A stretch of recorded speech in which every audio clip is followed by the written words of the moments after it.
মামা বিশ্বাস কর, দুনিয়াটা এখন স্বার্থের। সামনে সামনে যারা প্রশংসা করে, পেছনে পেছনে তারাই সমালোচনা করে।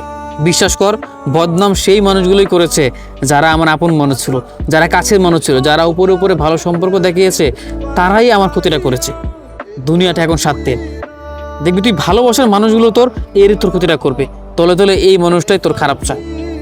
এমন চেনা মানুষের অচেনা রূপ আমি দেখে ফেলেছি, যাদেরকে উপরে উপরে অনেক ভালোবাসা দেখিয়েছে, অনেক ভালো সম্পর্ক ছিল, অথচ একটা সময়ের পর এখন আমি বুঝতে পারলাম এরা আসলে সময়ে সময় ভালো ছিল, অথচ পেছনে পেছনে এরাই তোর বদনামটা করবে। সামনে সামনে কত মানুষই কত ভালোবাসা দেখায়, অথচ পেছনে পেছনে তারাও হিংসা করে, তারাও মানে শত্রুমি করে।